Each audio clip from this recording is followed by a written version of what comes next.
What's going on, everybody? Welcome back to Phase 6, your source for music and business and motivation and support. It's your guy, Sirr Love, and you are watching an episode of Chasing Greatness. Hopefully, one of many, probably guaranteed to be one of many. I'm on the line right now with the great, incredible Oz, and Oz has spent a lot of time with Phase 6, been here since the creation of this platform, playing an integral role in the background. And so today he's stepping up to the forefront to participate in some conversations. And what we really want to do is we just really want to create an open, free environment for us to have just regular dialogue about the business, regular dialogue about business as a whole, and just kind of freeball and talk about content that is important, but probably also pull in a lot of recordings from various different artists that are reaching out via the email, via the dial-in line, the phone number, via the messaging system on the website, and probably create an environment for you guys to submit messages and maybe have full conversations. We have no idea where this is going to go. And this is literally me jumping off the cliff, or both of us jumping off the cliff. We tell you guys all the time, just do it. And that's exactly what we're doing right here. Started off simple microphone, didn't go out and buy all the expensive stuff. Just wanted to commit to the idea before I committed to the look of the idea. So it's me and Oz. Oz, how you feeling, brother? I'm always good, baby. You know what I'm saying? The great and powerful is in here. Oz, aka OZ, aka Orlando. You know what I'm saying? In this piece, happy to be back. I got chills when you started your the little tagline. I was like, oh, hey, I ain't heard that live in a while. You know what I mean? It's back. It's back. You know what I mean? So one more again. So again, happy to be here. Happy to be doing our thing, even during these COVID-19 times. So COVID-19, it's crazy. I don't want to say that that COVID brought this up, because we have been talking about it for a while. Mm-hmm. If anything, COVID made me more busy, right? But I think in this space, especially in the wake of Joe Rogan getting all that money, it's like, what are we still talking about? Let's just do this shit, man.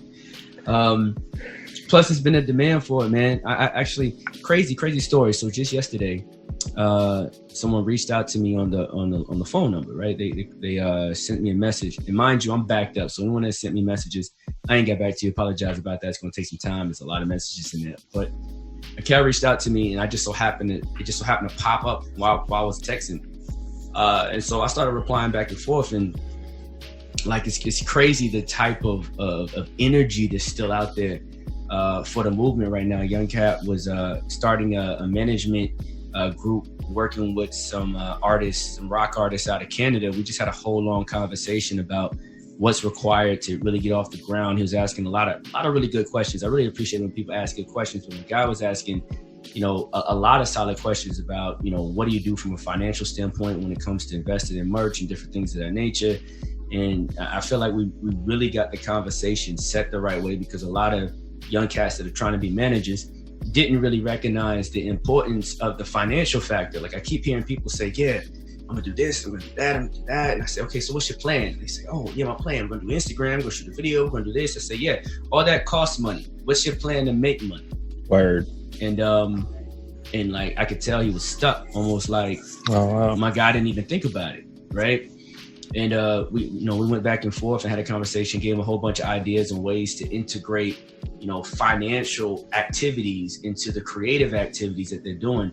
And there's just so many people in the marketplace right now that are not thinking financial when they think about music. They're not thinking about the business. They're literally just thinking about, how do I get hot? How do I get famous? How do I get on? And there are way too many people in the game that I know for sure that look on shit they are on, but they broke. Yeah. They just not really working for them. I've seen the same thing. Matter of fact, I was talking to Bless the other day. Shout out to Bless. Anybody get a chance, check him out on YouTube, BLEZS. He's got a great little following going on. But mostly I was just talking to him. He was like, he was talking to one of his friends, And they just wanted to put their music up, right? He was like, okay, what do you mean you want to just put your music up? He's like, yeah, I'm gonna put music up. I'm gonna put music up and get my streams, and I just want to go ahead and get it on there so we can get paid. So we're trying to figure out, do we need to go on BMI or do we need to go with DistroKid? And he was like, but it depends on what you're doing. Like, are you trying to get it licensed, or are you just trying to have someone do the entire thing, like copyright and everything? Well, I'm just trying to get it out there. Like, I just want to get it out there. And Bless was like, baffled. Like, I'm not sure exactly what you want to do. And so he went down the line and explained what BMI and what DistroKid does. Come to find out, he didn't even want to do that. He really just wanted to put his music out there on a streaming site. Not really care about the money that comes in, just wanted to put his work out there, which, as a good first step, yeah, I can get that. But how are you going to fund the next one, right? When are you going to start setting yourself up for success? Like, you're not setting yourself up for that. First of all, you're not doing your research. Granted, you're asking someone who's already done it before, but you've got to have goals. And you've got to really plan everything out. Like you always said, there's 3 keys to success, and knowledge is one of those. And I'm glad that we're back trying to be in this space to be able to give people that knowledge, so no one is, questioning on what steps they need to take, or where should I go, or how should I feel? Because I would hate for someone to be out there and just crash and burn and just have this huge horror story. I mean, which a lot of people will be able to learn from, but no one should have to go through that. You know what I mean? So I'm just glad for so many artists, it's, I just want to be heard. Because a lot of artists walk around with a chip on their shoulder. I recognize that a lot of artists aren't necessarily doing it for money. Right. But they are driven by money, which is a weird concept. Whereas, many of the artists that I meet, they need to prove I am somebody, I am valuable, I am important. And they want to do it by saying I need to be heard, which is one of these traps of the game, man. That's one of the reasons that, for me, the hiatus was important. Even when I paused and stopped, like one of the key reasons that was pulling me away from coming back to speaking was that I was going out and meeting people in the environment. And they were like, oh man, you're Sirr Love, or they don't even know my name. You're Phase 6, and you're Phase 6. Mr. Phase. Mr. Phase. And Cass was like, I remember this one guy was like, oh my God, you're the truth, and you did this and did that. And I felt like there was a false persona being created that, I was losing control of the vision of what I was trying to showcase, because everyone was looking at my success in the lens of just music. And I wanted to create an environment. I think that's why this is so important, to create an environment where you can get a more holistic view of everything. It's not just the music that helped make me successful, or even saying I'm successful is still a foreign concept, but to help get me to whatever place that I'm at now. And when I talk to other guys or individuals in the game that are successful, most of them are getting their money from avenues that are not entertainment. Like, a lot of them get their consistent residual revenues from environments that are not the music business, right?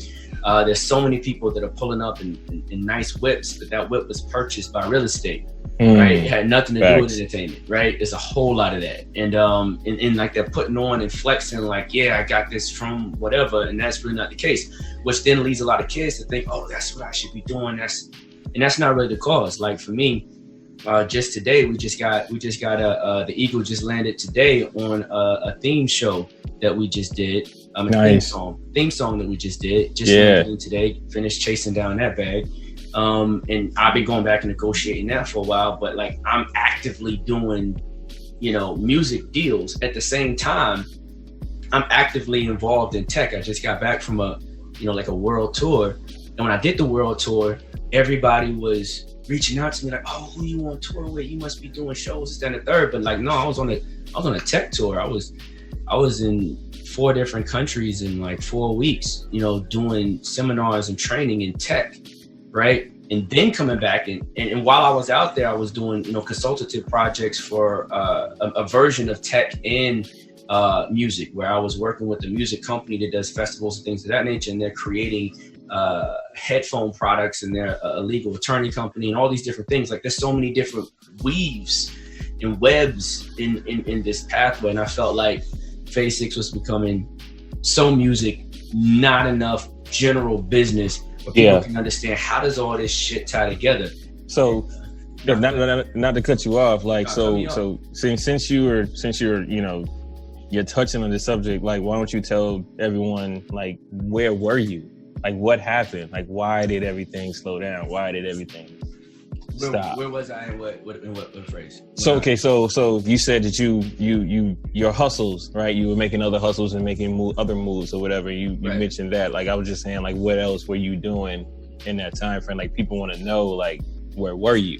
You know what I mean? Even though you took the hiatus, but where were you? What were you doing? It's been a good minute. About a year, man. About a year, right? So it's like it's been a good everybody. Yeah. So you know what I mean? I know where you're. You know what I mean? It's a good year for me. Exactly. So it's like I just wanted everybody else to be able to have that answer. You know what I mean? No, I appreciate it. That's important. So like, I think what really stopped the whole thing. You and I were both dealing with things from a family perspective that were really important. And for me, it was, I'm getting ready to get married, and I had been racing and working so much that I don't think I really paused to accept, like, yo, bro, you ready to walk down the aisle. Like, this is serious. This is important. You gotta stop and reflect and get this together and write vows and, all that other type of stuff. And as the wedding got closer and closer and closer, and more expensive and more expensive and more expensive, I found myself hustling more and more and more just to kind of make ends meet on things that I wasn't planning on doing for the wedding. Right. And as I'm doing this, at some point I realized, like, I just got to stop and appreciate this. And so my wife and I, we left. I mean, we got married. Crazy wedding. You were there standing beside me, so. Crazy wedding. So, left, went to, my parents got us a cruise because they did a cruise for their honeymoon. So they were like, you guys should do one too.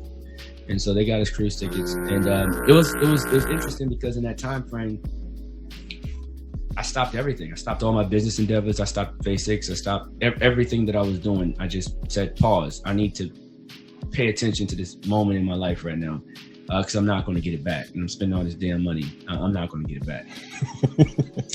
And, that's what I did, man. That's what I did. So I had the wedding, then we had the honeymoon, and then the honeymoon was where it got real. It got real. Even before the honeymoon. Go back. Before that, I went to Vegas. Vegas was lit. Yeah. Vegas was lit. Kicked it with a lot of the homies. I had already kind of started my hiatus for the bachelor party. Vegas, crazy. Edibles is not where it's at. Never again. No, you're just not gonna. You're not gonna brush over that. Never again, bro. Full disclaimer. That's not he. He didn't do it right. Let's just put it like that. He didn't do it right. He should have had a chaperone. Somebody should have been there. Somebody should have been there giving him advice on what he needed to do. There was nobody there at the time that he ingested said edible. Listen, so that's all I'm gonna say. All right, so I'm in Vegas, bro. Okay, here you go. All right, and I don't smoke. That's not my thing. That's not my vice of choice.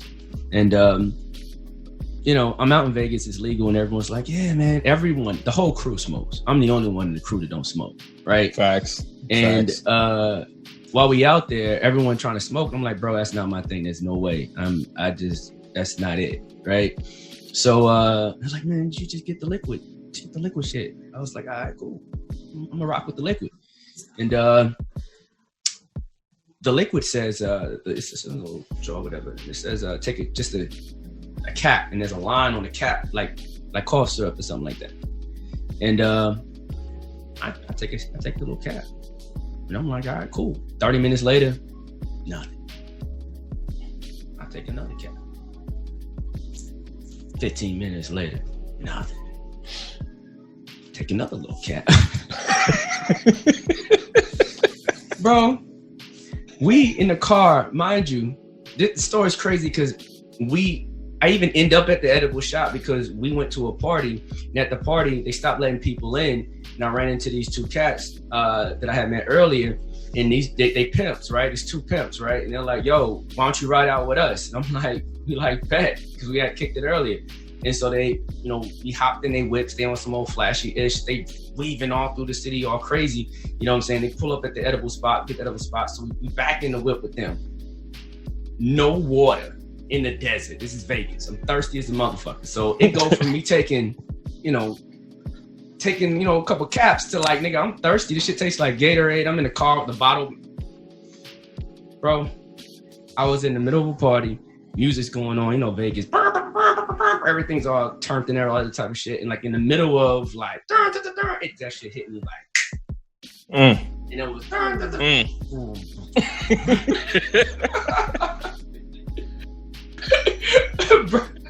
like, dog, I floated. I was floating.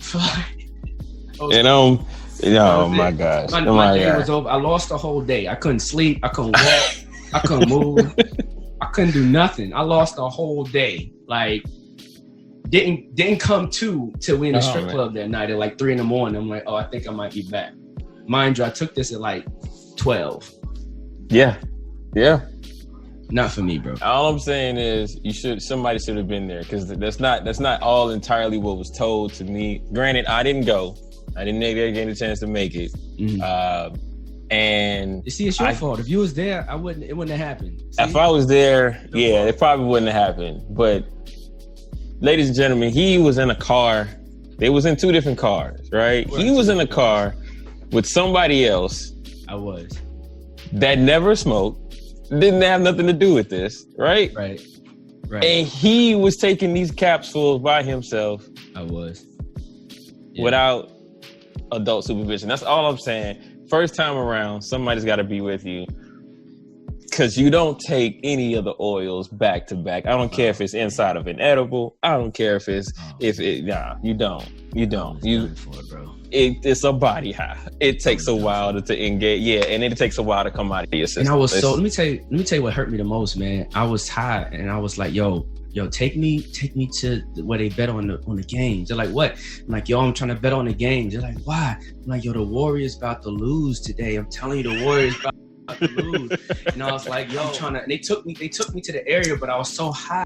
I didn't understand. You didn't understand what was going on. I was really about to put some bands on the war. I'm like, yo, I'm about to drop some bands. And they losing tonight. And that lost. Was the night that Thompson twisted his ankle and everything happened. And they lost. And they lost. The Raptors won, and I sat there like, fuck. Mad. Just mad. I'm talking about it the whole day before. I'm telling you, bro, tomorrow I'm putting my money on the guy. It was a whole thing.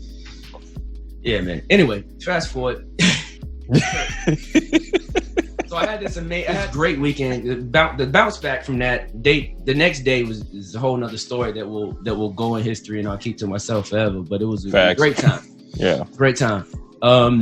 After that, had the wedding and everything. My wife and I, we go on the cruise, and I've been cut off from all business activities for like 3 weeks now. And for the first time, I started thinking clearly, and I just recognized, self-reflection, things I needed to do. We out there, kicking it, St. Martin on some jet skis. And for a lot of people that don't know, I'm half blind. So when you see me looking up at the screen up here, one eye doing this, the other eye doing that or whatever. So we on jet skis, and should we ride the jet skis? And my eye flat, in the middle of the ocean. Right? This you ever been on a cruise? You make multiple island stops, right? Yeah. This is the first island stop. My eye gone out my face. I'm just eye gone. I pull my wife and say, babe. She's like, what? We were both on separate jet skis. She's like, what? I say, it's my eye in my face. She's like, what? I'm like, yo, it's my eye in my face. She's like, no, oh my God. It's this whole thing, bro. That's crazy. And so, lost my eye in the ocean. Spent the rest of the trip looking like Captain Hook. I don't know if he had an eye patch. Yeah, the Captain. No, Captain Hook didn't have an eye patch. Whoever has an eye patch, I was looking like that. And humbling experience, man. It really took me back to what it was. It took me back to the framework of when I was a kid. And, you know, I remember like as a kid, like getting picked on and kid talking about me, this, that, and the third, you know, half blind kid, that journey, and kind of reliving that moment as an adult. Really reflective. My wife and I bonded in a lot of different ways, did a lot of talking, and it was just really like I wanted to reset my life in different ways and focus on me. I spent a lot of time focused on so many other people. I hadn't been focusing on me. So after that moment, that whole weekend, not week, is 10 days, whatever it was, when we came back, I just went really hard focusing on me. So that's what I've been doing for a year, just being selfish, and it's paid off. And so now, really I'm back because all these people were reaching out, and we're getting orders in on the site, and the orders escalated and the views escalated, and I didn't know what was going on. I'm like, you know what? I need to get back to the people. It's time to end the selfishness and just say, all right, I've always been a vessel. Let's go back to being that. So we back. We back, baby. We back, baby. We back. So now that we back, what are we talking about? We're talking about how the music industry has been affected due to this whole COVID-19 situation. I mean, I'm more of like a, you know, like a Google nerd. I kind of have a couple of stories and whatnot that I saw online where we were, you know, basically streams and the involvement of people being online has like significantly gone up, which I'm pretty sure everyone knows. But it's just, I'm hearing more and more on the streets how people are getting into music, how people are wanting to experience the music industry now that they have this free time. I mean, a lot of people are quote unquote unemployed, and they're collecting, you know, government fund checks. And it's like, it's giving people a sense of entrepreneurship, especially in the realm of music. And so it's just like, it's a beautiful thing to see, you know, people constantly go around and just, you know, figure this thing out for themselves.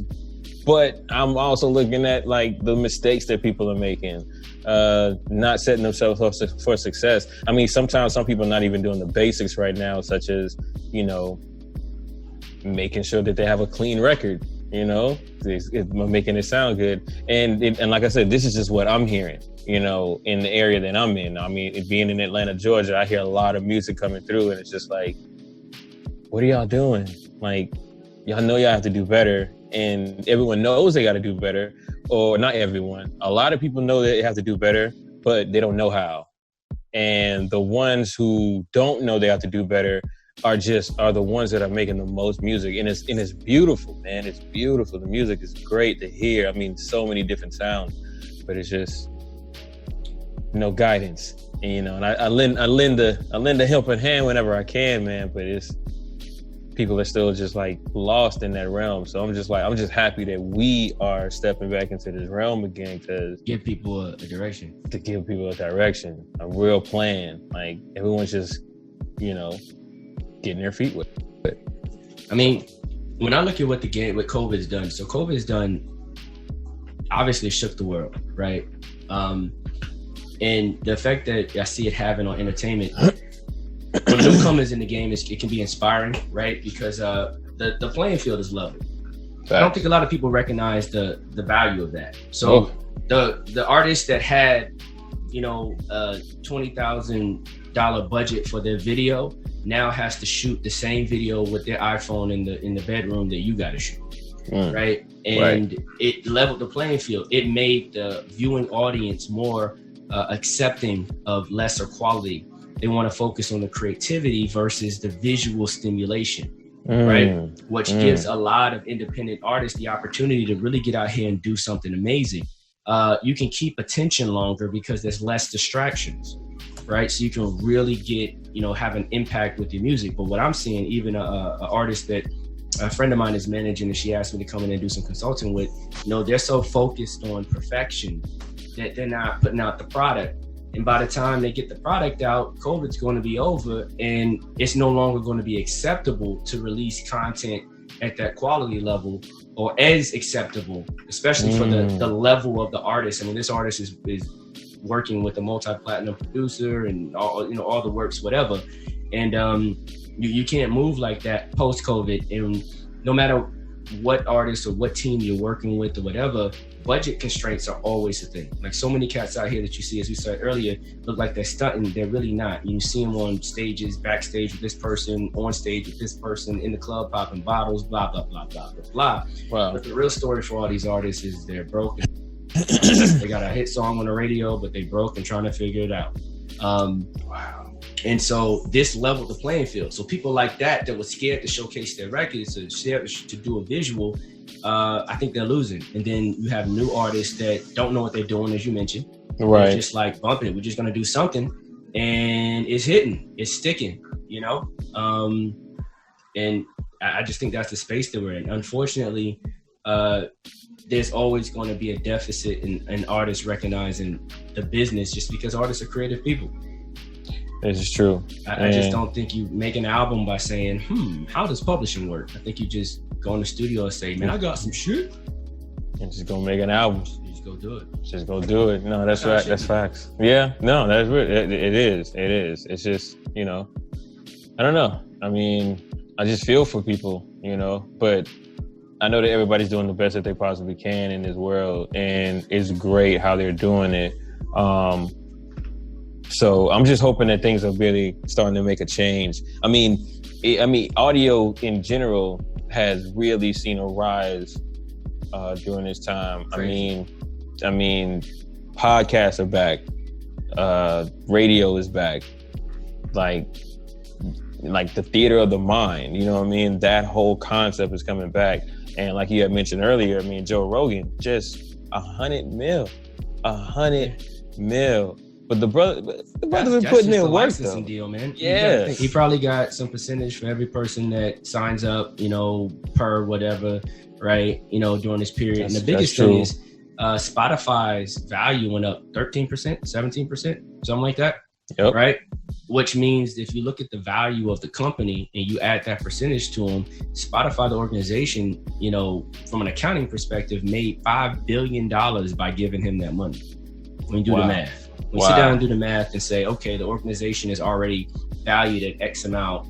When you add the additional percentage, the stock price increase, blah, blah, blah, blah, blah, because the stock price went up. The organization made a few billion out of that deal, even though they paid him out 100 million plus, you know, all the other accelerators on top of that. Do you think that I saw a post on, I think it was Twitter, I can't remember who said it, but they said something to the nature of like, do you think that rappers are going to start having podcasts now, trying to get podcast money, seeing as how Joe Rogan just went ahead and did that? Do you think that might be a possibility? Yeah, I think everyone's doing it. I mean, it's the gold hunt, right? Everyone's going to jump in and try to do some things. It's a new market. And in order to be successful, you got to be first, you got to be the best, or you got to cheat, right? And Joe was number one in the space. He was the best. You know, there's other people that's been in this space longer that are going to have a lot of value that transition from radio to podcasting. You know, Charlamagne's doing a lot of great things. Dave Ramsey's got a huge following. You know, there's a lot of people that have a huge following in that space. And, you know, the real estate for podcasters just went up. So when a neighborhood's going up, you know, people want to be a part of it. Yeah, everybody want to rise. Everybody want to move in. That's true. That's true. The barriers to entry are extremely low. What do you need? A microphone? Zoom? And here we are. Right. No, that's real. No, that's real. That's definitely real. I'm like I said, man, I'm just happy that things are moving in a positive direction. Because the world stood still for a while, you know, and as everybody, you know, dealt with the issues that came with it and the seriousness that was definitely behind every handshake or greeting, you know, people were, for the most part, you know, considerate of everyone else. And, you know, I'm happy to see, you know, that we are still in this together, you know, though I'm still saddened about, you know, how we're kind of progressing as far as a country. But in the end of the day, you know, man, my hearts go out to all of those that lost, you know, loved ones. And, you know, but you know, this time is it's changed a lot of things, but it's also created a lot. There's a lot of weird energy going on in this space right now. I think about it from a music perspective, like Tekashi coming out in the way that he's been moving in the space. I mean, this cat is a super troll, and this cat has the ability to create attention. And when you look forward in the future, it's a crazy debate my wife and I were having, is that the future is less about being real. It's more about being, I don't want to say being popular. It's not just popularity. It's being, it's not just relevancy. It's more being seen. You know, facts. Tekashi doesn't have to be the best rapper in the game to get the most awareness. He doesn't have to be, you know, the person that plays by the rules. He doesn't have to do any of the standards and norms that we previously judged somebody by. He doesn't have to do it. Donald Trump's the same way, right? Donald Trump is not doing anything presidential. He just focused on getting the eyeballs. I'm going to give you one dramatic event. Before you can focus on that one, I'm going to give you another one, and after a while, I'm going to create a new normal around the way that I'm approaching it. I'm normalizing, you know, my view and imposing it on the world. Tekashi's is doing the same thing. And when I sit down and look at it, and I go, these two are not doing anything wrong. The whole country is doing this, right? We're all getting on social media and creating a false reality and imposing that false reality on the world, telling people this is who we are, this is what we do. Even if you're on TikTok, you know, people are trying to say, hey, I'm fun. Hey, I'm funny. Hey, I'm this, right? And it's more tangible qualities. It's less, look at me, I'm a superstar and I'm pretty and this. It's like, look at my raw creativity, but it's still an over exaggeration of said raw creativity or raw whatever it is. And Instagram, over exaggeration of who you are, what you've done, what you've accomplished. You know, Twitter, an over exaggeration of your views and your stances on things. And we're really getting to a place where all these vehicles that we're putting in front of us to represent us are what we're defining ourselves at. Meanwhile, people are just extremely empty, right? They're extremely empty. And I look forward and I go, what does this look like in the future? Because in the future, you know, like I said at the beginning, I'm in tech, right? It's only but so long. I think Elon Musk just did another interview with Rogan, I think. Was it Rogan? Someone how gaming is going to be it's going to be normal. Like it's going to be so real that it's undistinguishable. And I've done a lot of work in the VR space, so I'm like, yeah, that's 100% true. Well, yeah, because I saw that interview where he was talking about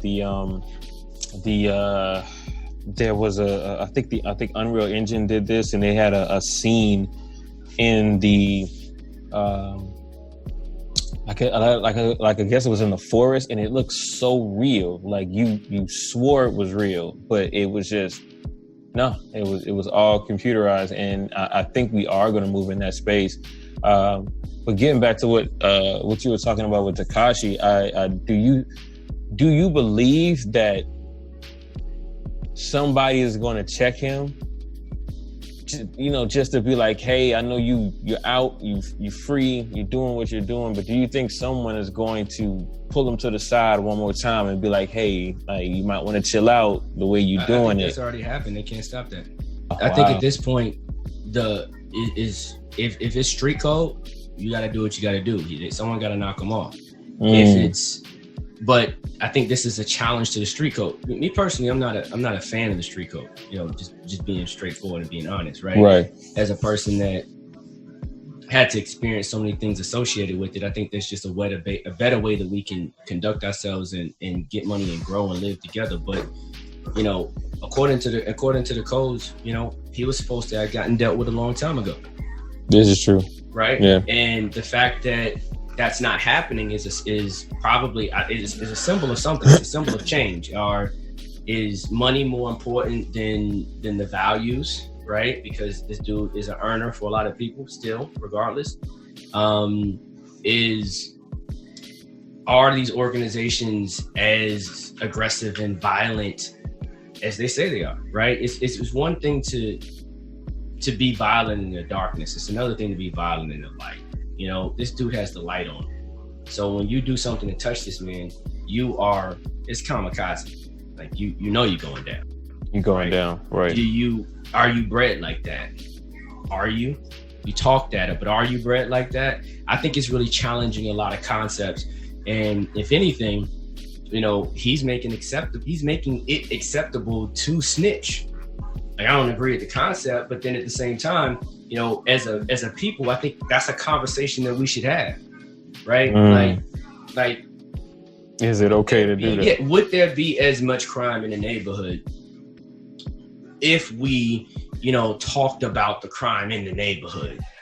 Well, see, there's a difference though, right? Because there's a difference between snitching and, I guess, telling the truth or telling on someone, if you want to break it down like that. Like, right. Snitching would mean you involved in the fact that you are in the act with the person. Y'all got caught and you turn and you literally ratted this other person out. Like, it's not like a crime was committed in the neighborhood and police are going around knocking on the doors and saying, hey, do you know anything that happened? That's not snitching, because you weren't a part of because you weren't a part of the actual situation to literally snitch on someone else. You know what I'm saying? I think what you might be informing. You might be I'll give you informing is being a rat. Like, the concept of being a rat. Like, we both did something together. I got jammed. I don't want to go down. I'm putting you under the bus. But that's what snitching. But that's what snitching really is. No, because snitching is also, calling 12 because the dope boy lived next door. Like, I think snitching is a term that's allocated to people that are in that space. If you're living by that code, you're not telling nothing to nobody, period.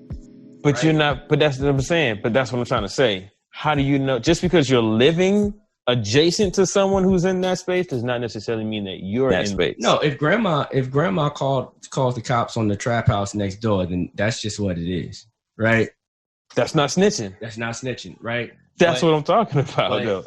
If 16-year-old grandson does, regardless if he's in the game or not, he's gonna be viewed as a snitch.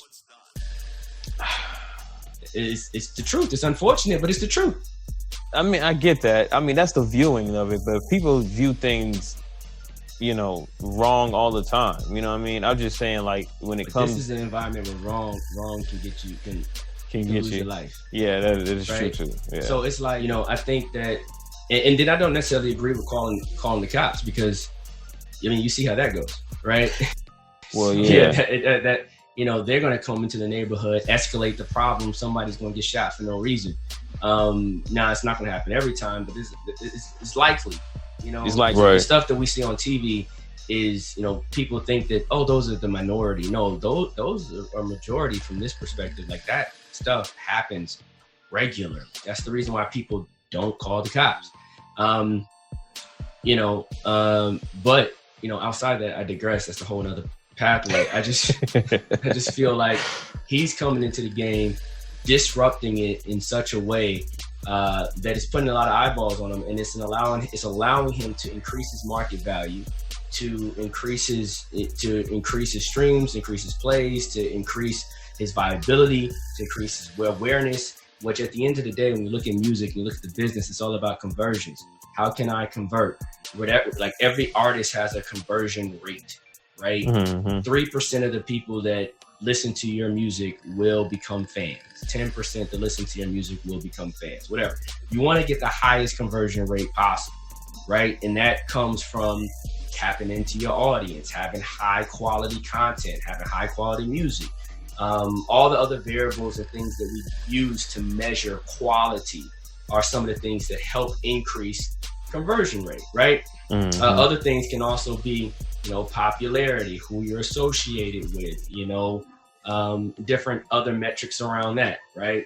Right. But outside of your conversion rate and all the things you can do to increase your conversion rate itself, you still have to increase the audience so that you can convert. So one thing that he does amazingly is that, his conversion rate could be small. A lot of people that say his name don't listen to his music. That's fact. Right? But because So his conversion rate is probably really low, right? However, his reach is really massive. And because of that, he's increasing his conversion, right? So he had a choice over reach or, all the other, or conversion, and he's leaning on the reach side. And I think it's a successful strategy. And as long as he can get his audience to stay consistent, to stay with him, because at the end of the day, this kid is speaking to people that are outside of that community that want to get in. What is his messaging? What is his look? Hey, this is a kid that wasn't really street, that wasn't really gangster, that wasn't really this, that was able to infiltrate those environments, become accepted into those environments, and then navigate, move with those environments, and then challenge those environments, then mock those environments. I mean, that's a creative and compelling story to a person that's on the outside that just wishes they can be cool or get whatever credit they're trying to get from being affiliated with that type of environment. Okay. I'll never forget when I was in high school, and I had to transfer schools aggressively, and I went from a really posh, uppity environment or whatever to a real violent environment. Like, crunk music is out, they fighting first day of school, like someone get their head bust open with a bat and you take them out in the ambulance, right? So I get transferred into this environment, and now all my friends are Bloods, right? Like, I never joined the gang or nothing, but that was just the affiliation around me. That's because that's what they were. And, that was just my friends, but, they did what they had to do, whatever. And I had a friend that came from the previous environment that I was in, the type of environment where we rode horses and played hockey and, watched Brink. I came from, these guys are coming back and going, man, how did you get those friends? How did you make them become your friend? And I remember hearing these conversations like, what? Like, how did I make them become my friend? What you talking about? Right. I don't know. This is talk. I don't know. Fuck that question. So, but the allure of these guys when they would come around my new environment and see me accepted into this space was really crazy. And then I had friends that met up. I had old friends meet my new friends and join gangs. Wow. Straight up. And I'm sitting there looking like, what the fuck are y'all doing? Just because they wanted to be in so bad. Like, that allure on the outside is just crazy. And 6ix9ine speaks to that audience, man. How many people do you think he's going to affect with that mindset, if you could guess? He's not affecting people with the mindset. The mindset's already there. I think he's just channeling it. Okay, how many people do you think he can channel it to? Millions, bro. I can't even quantify that. Wow. You gotta think, ever since hip-hop took over the American culture, right? Hip-hop started being glorified, gangster rap started being glorified in the 80s, right? Especially increasingly so in the early 90s, late 80s, early 90s, right? And there's been an emphasis on the violence and the mafioso concept. So just like we used to, glorify Italian mafias and mobs and things of that nature, hip hop glorifies gangsters and drug dealers and this and that and third. It's the same concept. And so the same allure that we get out of watching Scarface is the same allure that people that are not in this life get by listening to hip hop music and blah, blah, blah, blah. There's a motivation, there's an aggression to it. I was listening to this kid. You heard NLE Chopper? Heard of the name, but haven't really heard of his music. Man, this kid got a song called Walk 'Em Down, right? Okay. And I'm riding down the street, I'm listening to the record, and bro, I can't help it. It's just, the song, Walk 'Em Down, Walk 'Em. I'm like, God, this shit is hard, right? And I'm vibing to the record, and I'm feeling the energy, right? But, obviously, I'm looking at it, my lens is different. I'm more mature now, so my lens is like, yo, he okay, let me give you context. The song is about, a guy that's attacking another guy that's on his block. Like, gotcha. Right, you violated my space. I gotta come see about you, whatever. And I ain't doing no drive-by. I'm gonna walk you down. I'm gonna walk straight up on you. Some real Cali-ish. Right. Right. And so it's aggressive, it's violent, it's all those other type of things. But like at the same time, it's like I'm looking at it from like the ambition standpoint. It's like, no, you're trying to take what's mine. I deserve what's mine. And I won't let nothing stop me from getting what I deserve and holding what I have down and being, you know, that aggressive mentality. It resonates, even though I have no interest in walking nobody down. You know what I'm saying? I ain't got no interest, right? And none of that ship is sailed, right? So it's kind of like there's still this motivational hunger, strive for success. The same that you see when you look at you know, ancient movies of, you know, battles of Troy, or you know, when Scotland's going against England and all these other different things. It's that aggression. I want to be great. I want to be free. I want acceptance. I want to get what's mine. I want to get out of this place and move to that place. You took something from me. I need it back. It's very masculine. Right. Yeah, I can definitely feel that type of energy. I mean, it seems to be, you know, I mean, it's in pretty much every market, every industry, but it does seem to me, it seems to be more amplified when it comes to music, because it's raw emotions coming out at you. And, you know, I wonder, you know, I wonder if women in hip hop or in music in general, or how they are going to react to the level of aggression that's been, I would say level of aggression. I maybe say the presence of the male presence, that perspective being literally spread across the narrative. And I mean, the women's movement has definitely been coming a long way.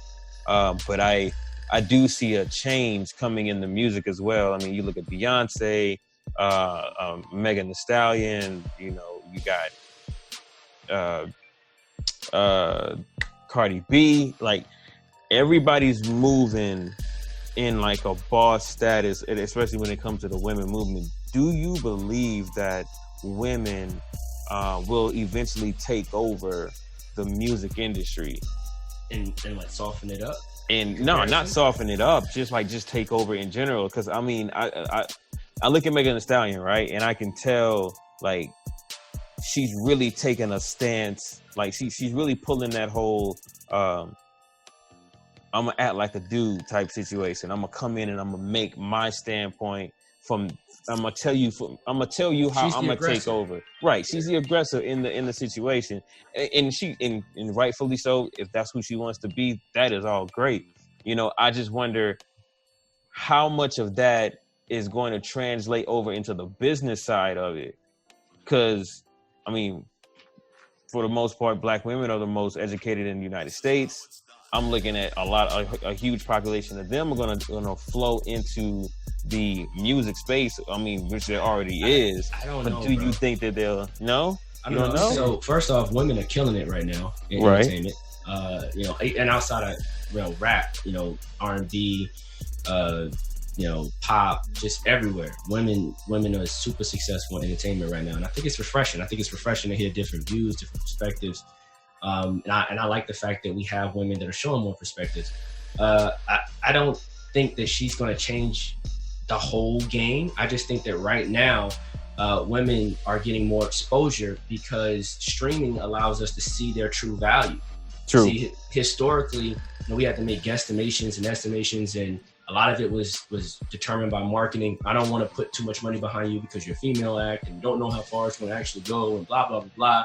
And now women can put up their numbers and it doesn't matter what you're thinking. This is for hip hop women. There's always been only one at a time. There can only be one in every crew. There was all this concept, which was a male concept. But now that women are successfully doing numbers, I think all that goes out the window.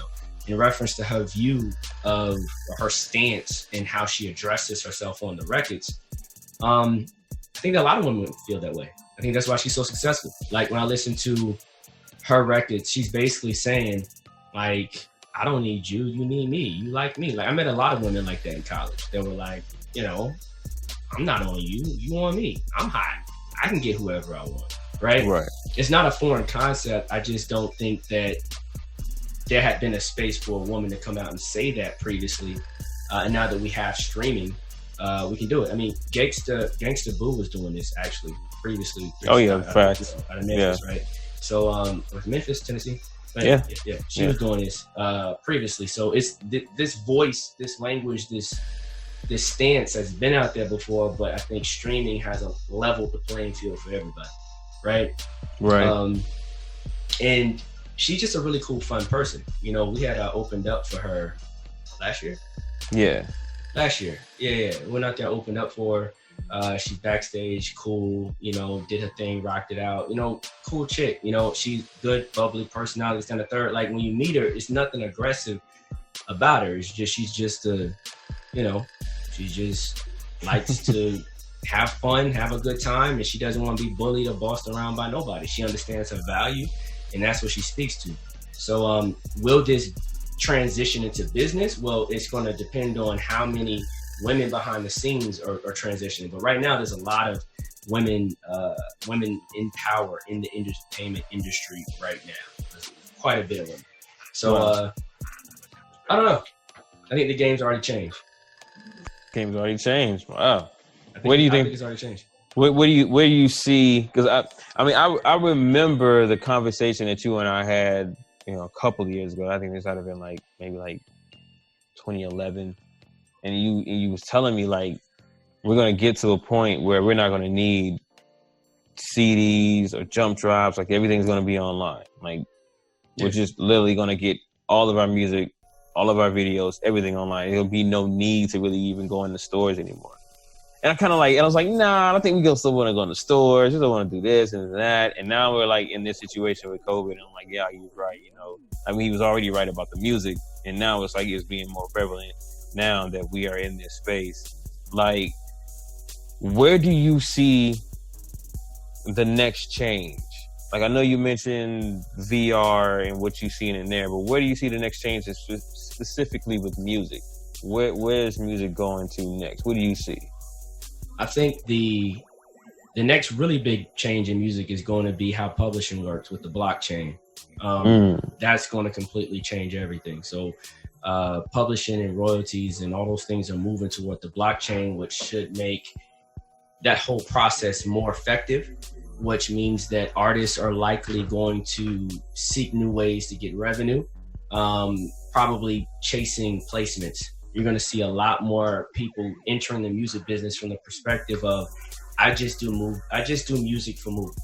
There's already a huge community of people doing that, but I see that community increasing with blockchain really being established, because there's going to be a consistent way to generate revenue. And so all those artists that are flexing like they got it, that don't really got it, are going to find a way to really get it. And they're going to give up on the flex and say, I'm going to commit myself to this career, because in that lane, it's really a career choice. It's, hey, I know X amount of music supervisors. I reach out to them, find out what projects are going on. I submit for their projects, blah, blah, blah. You know, I music supervise the project. We just did a deal, you know, for a film. I got a gag order on it, so I can't talk about it. But, you know, that's where the money is. I mean, we're in that space right now. That's where the money is. So I see that. Two, I see more artists just creating a career off of, hey, I make $100,000 a year being a music artist, and that's great for me. Wow. Yeah. I really foresee that. And that's going to be for the artists that decide to be more business oriented. If you think about how Tech9 and his team runs, they've been independent for a long time. That methodology and mentality, I see that being reciprocated through a lot of underground artists. That's already happening now. I just see that increasing as time moves forward. And I also see artists starting to build their own products in the future. I think products are going to be huge.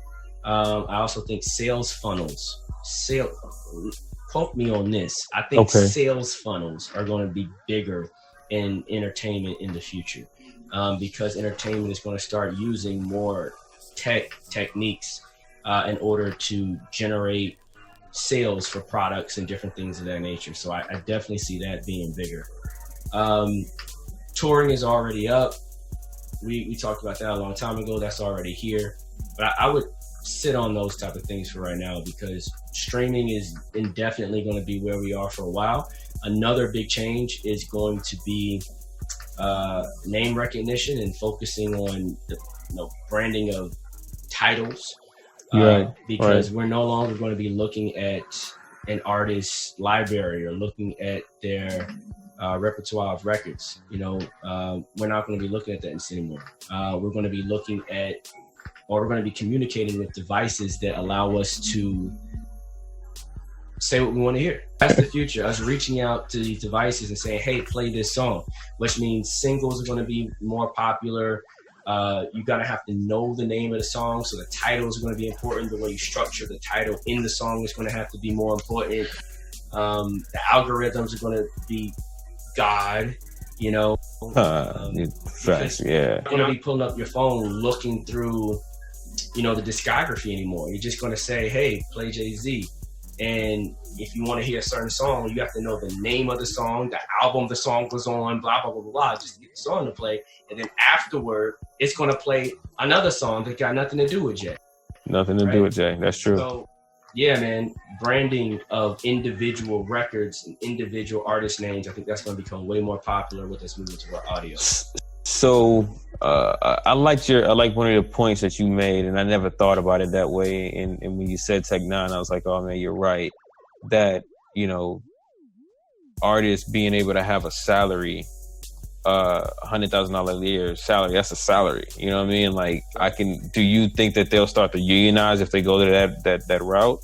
Like, they're going to put me like, I would be ingenious. I think artists would line up to get $100,000 a year. I think there's artists that, or whatever the rate is. Like, if you can come to an artist and say, hey, I see your value is this. I'm going to sign you for 3 years. I'm going to pay you $1 million per year for 3 years. And I'm going to retain X amount of everything that you do and blah, blah, blah, blah. Right. You'll get your whatever back afterward. I honestly think that's a smart decision for artists, because what artists don't really realize is that you don't make all that money that you see. Okay, I made 20 bands a show, but 20 bands after you pay out everybody, you're blessed to walk away with 40% of what you did.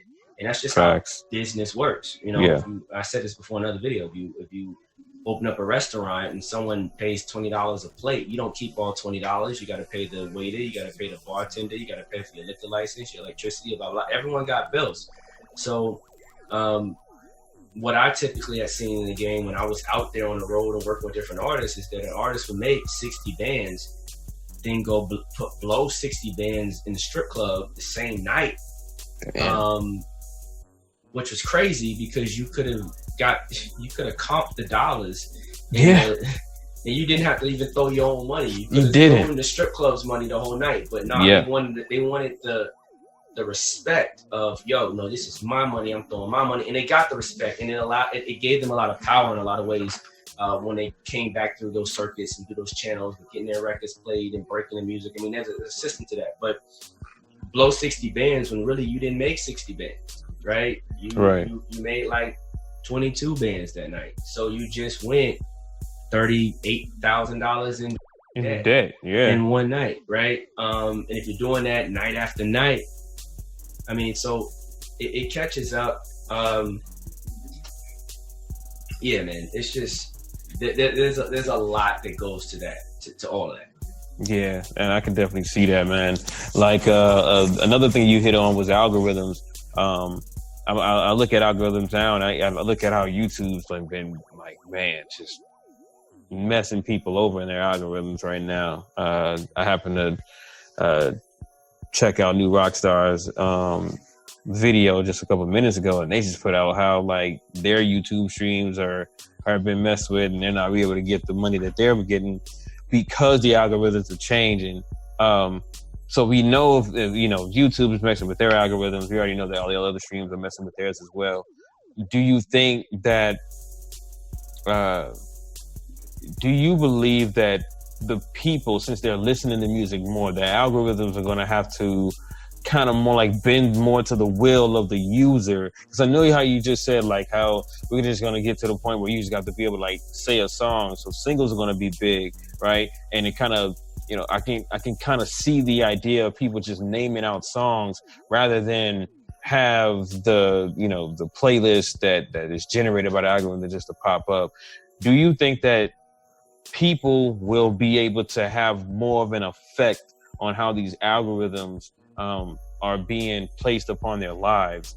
Or do you think that, you know, tech companies are just going to wise up and get, you know, much smarter with these algorithms and literally try their best to maintain their hold on it? Yeah, so the whole algorithm game is all about maintaining users, right? So let me bring the tech hat on, all right? So, you know, I used to work with Google, all right? Right. A year and a half. All right, so on the cloud computing side, on the other end, all right, every time someone plays a record, it's streaming off a platform. Right now, when you go to YouTube, you listen to the record, it's playing the first 30 seconds or the first whatever percentage plays off of flash storage, which is really expensive storage, SSD storage, right?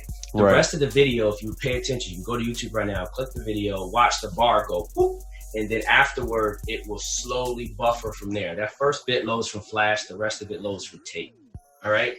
So an organization like Google or Amazon or Microsoft, organizations that own massive server farms, can easily do whatever they want to do from a storage perspective, and they have a lot of control over price because they're reselling these resources. So in short, look at it like this. I have a house, I have an electric bill.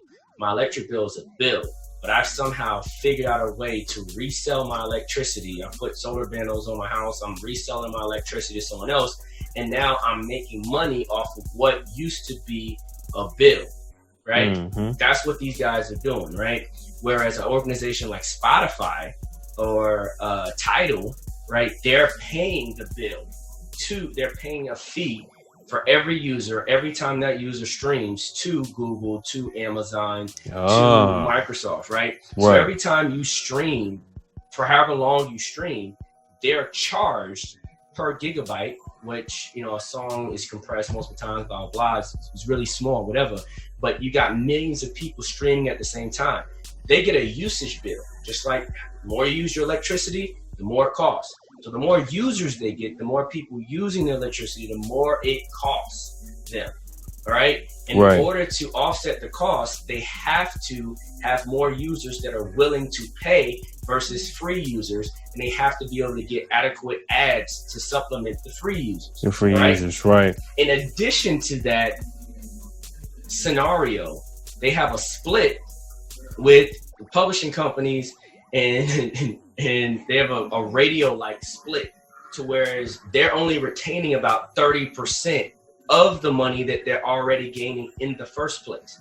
So not only do they have a huge bill to their cloud provider, but they also are only getting 30% of the revenue that they generate, all right?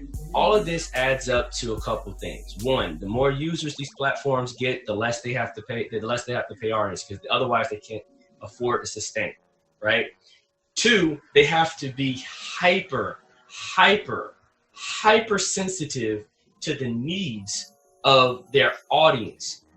Right now, the American public, or not just the American public, but the Western public as a whole, loves the idea of seeing their values recycled. This is why when you go to Instagram, if you like a bunch of pictures of girls shaking their butts, Instagram's going to show you 1 million girls shaking their butts. If you like a bunch of pictures from Fox News, Instagram will show you 1 million more clips from Fox News, right? Because now we are very self-indulgent, and we love to see our views recycled and our interests recycled on command. We're now getting to the point where even though we complain, hey, I was talking and then I saw an ad, but at this point, we are now at the point where, hey, I saw that one thing, I liked it, I was interested, but I won't buy it now, it'll come back up later.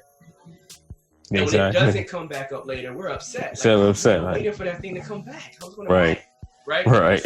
Expectation, right? As long as we continue down that train of thought, the algorithms are going to continue to fine tune toward that train of thought.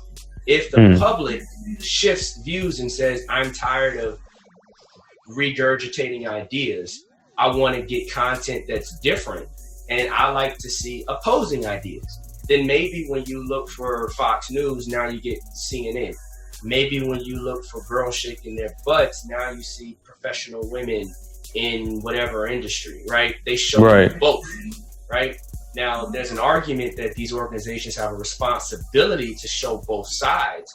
However, whenever they've attempted to do so in those experimental environments, people continue to click on what's important to them. And they know that the more I keep your clicks, the longer I keep your attention. The longer you keep your attention. That's facts. Because I was just having that same conversation with one of our frat brothers, and we were basically saying that because of the algorithms and it's trying to get you to stay on task, you know, if these tech companies were to try to like change your not necessarily change your view, but give you that opposing view to it, that would be more considered to be propaganda, because people would look at it like, oh, you're infringing upon my rights. You're taking away my feelings and attitudes towards what I want to see, and I don't want to see all of that. And of course, like, people will stop being on that platform. Yeah, because they don't want to be in there and they want to hear that. Like, you know, I see that, you know, that, I mean, it's the same concept in music. Whenever an artist is been consistent with a certain type of music, and then they decide to either evolve or devolve, however the user may look at it, you know, they're disinterested. They don't want to go on that journey and maybe try to see where this person is coming from. And so I look at these tech companies and I'm like, I wonder if they back themselves in a hole. I mean, they're going to make billions of dollars. I mean, but the moral code, the moral hole, like, what is the moral code? Because that's true. That's true. So at the end of the day, man, we all wake up in the morning and we decide what bias we want to agree with. Right. So, you know, these organizations are dealing with psychology. They're not dealing with right and wrong, because they're not dealing with an action. They're dealing with thoughts. Right. So how can I define what thought is acceptable or unacceptable? But wouldn't that be based off of action, though? Like, even though you're not like, you know, thoughts provoke words and words provoke actions, but actions provoke others to think. So I always believe that if you really wanted someone to change their way of thinking, right, you have to present it to them. You have to show them, you know, what it is, what it looks like. What thought should be prevented, right? So if you're getting really radical, then you can say, okay, this is America, so let's get racist or racial, right? Right. You have racial, right? So you have organizations like you have the white supremacist movement that exists, right? That have their own set of views and values. You could say, hey, you need to watch the views of these pro-black, anti-white individuals, right? Mm-hmm. And then you tell these pro-black, anti-white individuals that you need to watch the content from these, you know, supremacist individuals. I don't know how much value that adds if they're not in the same room and agreeing to this conversation. True. Right? That's true. So you can't force something that's unrealistic to happen online. It's also disrespectful for me to come in and tell you that the way that you think is wrong. You're not allowed to use your brain in the way that you want to use it. Now, if you hear something and you're influenced and you go out and do something, maybe I have to draw a line and recognize, all right, your words are negative at such a point that it's causing harm to others. Therefore, we must stop you. But that's the nature of people. If I want someone else to commit murder for me, I have to convince this person that it's a worthy cause and that they should do it for me and they should take the risk. And all of that is a deep psychological influence, right? Right. And human beings are going to do that with or without social media. So where and when does social media stop? Because if you have a thought, but you're not going to act on it, is it okay? I mean, in certain religions, some would say no, but is it okay to say I hate my boss, I'm going to kill my boss? But I mean, you can say that in just frustration. You can say that in just metaphor. Like, I'm not really going to kill my boss. was angry. I'm just angry, right? You just want to get it out, right? I wanted to say it. It felt good to say it, but I'm done with it. But then there's someone else that says, I'm going to kill my boss, and they really actually do that. Yeah, they actually do that. But that's the energy. The two? You don't like it, but from an online perspective, you can't. There's no possible way. Let me tell you how it's happening, because I'm involved in projects with this type of bullshit right now. So what we're doing is we're saying, hey, if you go online and you say, hey, I want to kill my boss, right?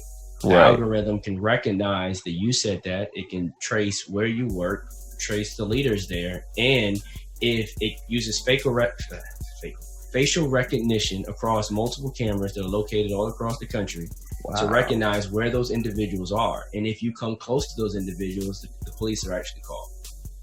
Like, that technology is actually out right now. That's amazing. Like, I'm in those conversations. Is that like a service though? Like, it's like a service, like it's a subscription. Yes, what I'm thinking. Yeah, like it's almost like let me know when someone's talking about me in a negative way. Yeah. And if they get next to me or close to me or near me. Look up Lamada. It's all out there. It's all out there.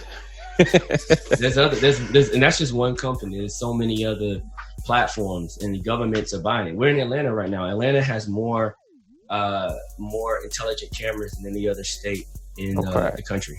Oh yeah, facts. And so you see these cameras all over the place. You wonder why. How come we don't get tickets in the mail like other states? Because they're not using them for tickets. Nah, they're tracking other things. Yeah, that's something I always recognized. When I got back to Atlanta back in 2017, like coming from Virginia and being in Maryland, you know, while I was in the Navy and you know, being on those highways and byways, when you ran a red light or you thought you could run a yellow light and they flicked on you red, you're going to get a letter in the mail next week. Like, there is not a beat that you can skip. I get out here to Atlanta, you know, I'm back home. I'm thinking, I'm like, all right, let's do this. And I'm looking around, man, there's a lot of cameras around. Like, man, I got to be careful. I'm not trying to get no ticket. Man, I've ran 4 or 5 in a month. I'm like freaking out. Like, I know I'm going to get a ticket. No ticket. To this day, no ticket. And I'm just like, I know those cameras work because you don't just put them up just to put them up. Yeah. You know what I mean? Like, you know, I'm in a really nice area, nice neighborhood. So it's like, you know, I'm realizing like, hey, nah, this doesn't make any sense. Mm-hmm. You know, why these cameras are here. And it dawned on me, oh man, it's surveillance. Like, yep. General surveillance. The data is crazy. You can track your license plate, how often that license plate passes this point. They can pretty much track your movement, how you personally navigate across the city. What are your routines? What do you do? So if you're ever questioned over a crime, they'd be able to determine, well, on this particular day, your travel patterns were different. Oh man, that's crazy. I mean, and that makes it hard for anybody to live off the grid, man. Because like, even if you decided to get like certain things ordered to you in package form, you know what I mean? Right. Like, they'll just track the delivery truck that's taking whatever package to wherever you are. Like, to literally be off the grid, like you literally can't have no outside contact with the rest of the world. Like, you couldn't even drive through the city. Like, you literally could not drive through a city. Like, that, man, like, how do you live your life without being seen? I mean, if you want that lifestyle, leave the US and leave the UK. Yeah, that's true. That's it. Yeah. I mean, the UK fights harder than the US. You know, London, they don't care. They're worse than us. But the UK, the rest of the UK, yeah, you know, they fight a little harder. But go somewhere else, man. Yeah. Because we sign away our rights all the time. We sign away our rights for convenience. Like, that's what we're known for. We do that easily. Yeah. I mean, that's what, because I mean, we just don't want to read. But then again, but then again, we don't never really want to put it where the ghost can get it anyway. Like, we really just want to, like, we America. I mean, I'm not gonna say it like that. A lot of people who live in America are here to get over on Americans, and we as Americans fall victim to it, like you said, out of convenience, because we don't want to take the time out to really protect ourselves. we look for it's a collective concept. Oh yeah, definitely. It's not just a certain group or demographic. It's everybody. Like nobody reads those long agreements, user agreements. What? Why? Reading it, we're willing to accept the BS. We go, this is wrong. But a big piece of what, in my opinion, allows the powers that be to control so much of what we do is because there's so much division among us. We're divided across economic lines. We're divided across social class lines. We're divided across racial lines. We're divided across age. We're divided across so many different areas that put us against each other. Oh, you're heterosexual, you're homosexual. Oh, you're alt-right, you're left, you're Democrat, you're Republican, you're this, you're that. There's all sorts of areas that create conflict amongst each other. Right. And because there's always conflict, we can never come together and agree on things, right? Because any one media outlet or one leader in any one group could spin a concept. Oh, this is why this matters. This is why we need it. No, this is not why we need it. Oh, this is why we need gun safety. Oh, no, don't touch my guns. Or this is why we can never get to the same place because of division. And division allows larger bodies to be in control. If you want to control the masses, you got to create division. And I think that America is stoked with division. True. However, I do believe Americans want to genuinely, I don't say they want to do that. Let me put this back. Elon Musk, I'll just put it like this. Elon Musk has already tried, or he's not tried. He is in the midst of creating a computer chip that you can put inside of your brain. Right. To be able to help you understand, be able to get over certain situations, certain traumatic events.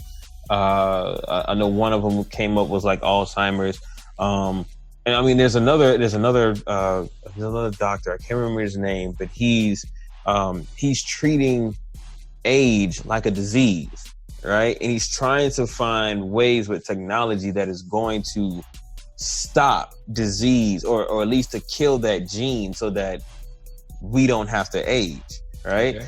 So my thought pattern with this whole thing is that it seems that the more and more we try to, create these divisions with ourselves where we give our lives away with these agreements, the more we're about to be indoctrinated into this one mindset concept over time. I believe that it's going to get to the point where people are going to, sign their life away to have a chip put in their brain.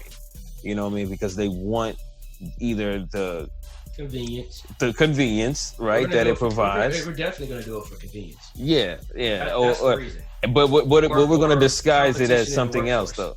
Right, but we're going to disguise it as something else. We're going to disguise it as, it's protection, right? It's because we want to protect ourselves. And I mean, like you said with Lamada, like it's all about protection, but you're grabbing way more data than just to protect the people talking about, because you're surveilling everybody. Well, it's because you can't have progression and freedom. I don't think you can have both. I don't think you can have technological progression and freedom. Wow. I believe that freedom is a very raw concept. Freedom is a person in the wild that can, literally in the wild, you can do whatever you want. Right. You can chop this tree down if you choose. You can use that tree to build a house. You can go drink from this river. You can blah, blah, blah, blah. You can do whatever you want to do. Right now, today, you just can't walk up in the woods and cut down a fucking tree. I mean, you can, but like, if you get caught doing it, it's probably illegal somewhere. Someone else's land, and you don't have the right to fucking cut down the tree. True. Right? Yeah. So, you can't just walk up in the river. And then the thing about it is, if you do these things, like traditional things, like, oh, I want to drink from the river's polluted by a larger body of people. So even if you want to get off the grid, the influence for people that are on the grid is going to affect your ability to be off the grid. Right. Sustainable. Right. I just think if we want technology, if you want Instagram, if you want video easily, if you want VR games, if you want cell phone access, if you want all the things that you currently have and all the things that are coming, which we continually say yes to, we have to balance those things with the with the loss of our rights, because all of these things give us power. And with that power, when you give so much power to so many individuals, you create an environment where people can really hurt one another. And in order to prevent people from hurting one another, you got to take away their freedoms to hurt. And that's just what it comes down to. Yeah, that's exactly what it is. It is no way around it. We're destined to go down that route because as long as we want this stuff, man. As long as we want this, yeah, because we love luxury, you know. We love being pampered and taken care of and not having to worry about tomorrow or even next week with some people. I mean, I'm talking about the large majority of us, not necessarily the ones who are suffering, you know what I mean, whether it be for homelessness or poverty or whatever. But even them, they even sign away a lot of their rights and freedoms to do the same exact thing that everybody else does. I think that it's just... I think that everybody is trying to, from what I see, many people want to work. I mean, want to live without working. Fact. Right? And the crazy thing about that's the American dream. It's the dream. And the crazy thing about it is, I mean, I've had the opportunity to live with minimal work. Right. I was working, but it was minimal work, making really good money, doing barely a damn thing. And I don't think that's a happy existence. No.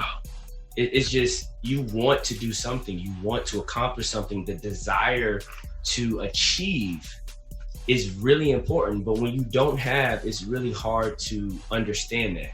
Like, everyone's like, I'll find out when I get there. I just want it. But, you know, when you've had it, whatever it is, for a sustained period of time, right, it is less valuable. Every time I get to a new financial bridge or break point, I recognize how minuscule this is. And then it has that driving factor saying, okay, now I want to go to the next level. But still, I study wealthy people and they say the same thing. Oh, I hit this number and I thought it was going to be this and it was really nothing. And then I hit that number and it was nothing. I hit this.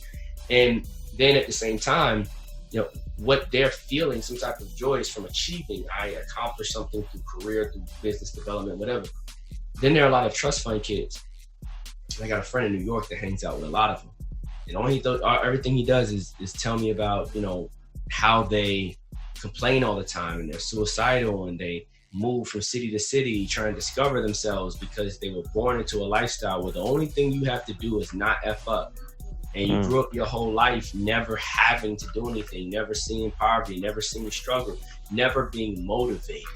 Right. And one thing that people that do not have is motivation. And I don't think we recognize how important simple concepts like motivation, purpose, facts, love, appreciation, all these things that people that are at the top, what they're looking for, what they're chasing, what they're trying to get. A lot of times people that achieve success, especially in entertainment, free Tony, brother. These individuals typically have a hole, they have a void, they have a chip on their shoulder, they're trying to accomplish something, and they feel that this music or entertainment will close that gap. Yeah. And I see it, and they turn to drugs, and they turn to. I just watched Rocket Man today, and it's sad, right? Yeah. I mean, it's legendary, great fucking movie, but you know, it's sad. And the thing for me is, I saw it. I didn't see Elton John, but I saw that play out in so many different ways. Yeah. Being able to get behind the curtain but that's energy. That's energy, man. Like, when we are, you know, energy driven beings, we have to keep moving, whether we're going in a positive direction or a negative direction. The moment we stop, whether we're comfortable or we're depressed or we don't know where to go or how to make a decision, that's when we begin to die. That's when we begin to crumble and fall apart in ourselves. Countries do it. The times where countries are most vulnerable and are most susceptible to collapse are in times where they're not in conflict. If you are not in some type of conflict with yourself, you are destined for an ending. You are destined for you're destined for a complete collapse of your entire self because you're not progressing.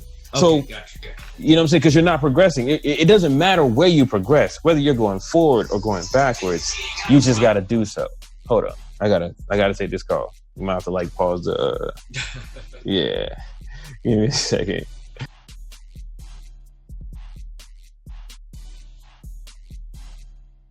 Down. It is. Shit's over.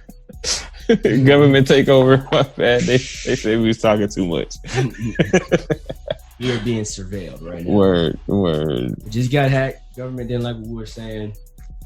No, but I think the entertainment industry is on track for a lot of beautiful things. When I look at tech, I love the lens that I have. I mean, I couldn't have planned this better, you know, growing up, trying to figure out the things that I want to do, but being involved in both tech and entertainment is like the best of both worlds. And everyone in entertainment is leaving and going to tech. Like a lot of the veterans spend a lot of money, a lot of time in tech. Gives you the opportunity to network and talk to people that you probably couldn't talk to or couldn't speak with before.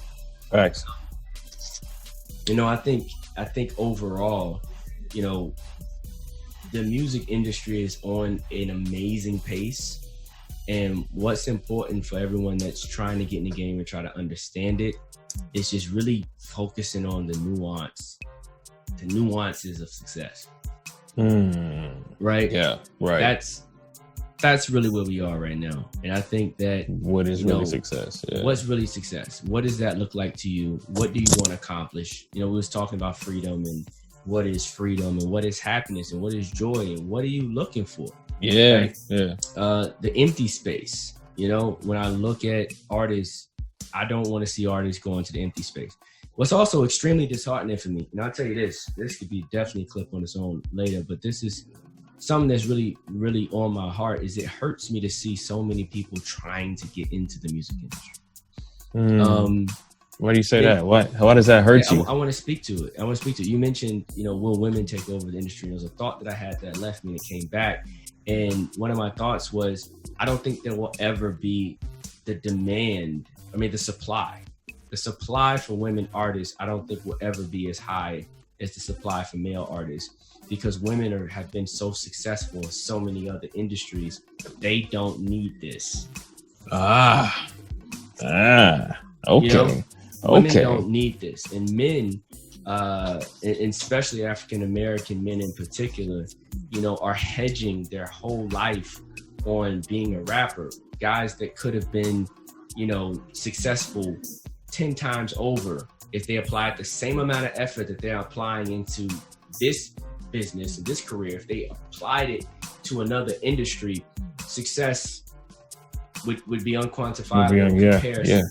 Yeah. So many just really smart brothers, like, man, I just want to rap. So many guys that, you know, don't want to go get a job. Man, I'm just going to rap. And what I hate about the culture is that we've mixed somehow hip hop culture with motivational speaking culture. And now it's, you know, whatever it takes to be successful. If you gotta be homeless, that's what it takes to get to where you want to go. You gotta sacrifice everything.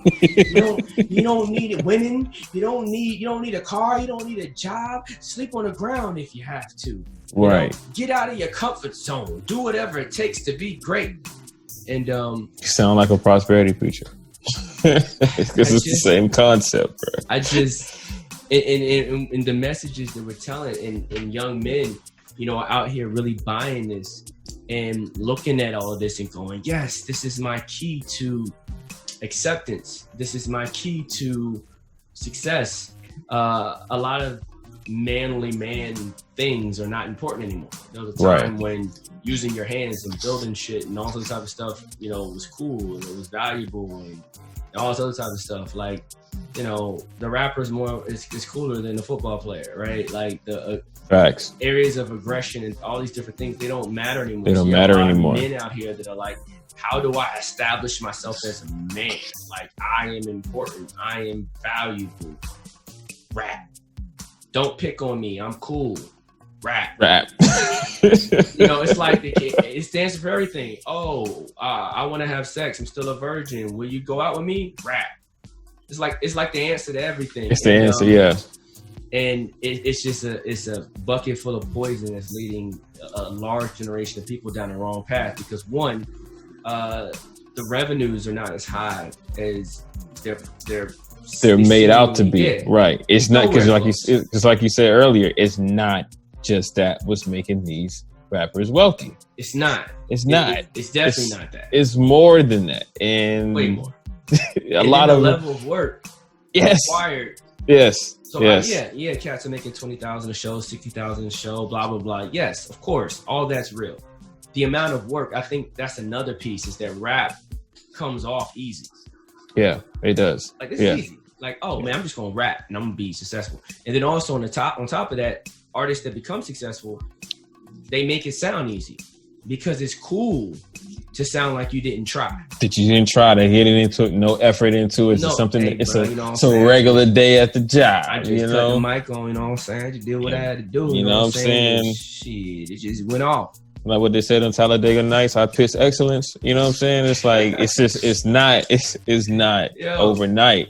It's not overnight. These cats, and it's there's a lot now. Could there be arguments brought up about, oh well, this person did it, but anyone that's being 100% honest with you, because on the backside in the studios, they don't talk about, oh man, it was nothing, I just did my thing. That's how they talk to their underlings. Word. But when it's time to talk to other people of sustenance in the game, the conversation is, man, I busted my ass for that shit. Yeah. I was out on the bottom, right? Yeah, they give you the whole preach. It's a whole sermon. It's a whole sermon, bro. And then on top of that, they talking all this, but yo, most, and I can't speak to all. Like, there's a lot of cats out here. There's cats out here getting money, but you got to recognize that is the minority, the very small minority. Most of the cats out here that look like they're getting money, they really struggling. They just have a lot of luxury around them. They don't own nothing.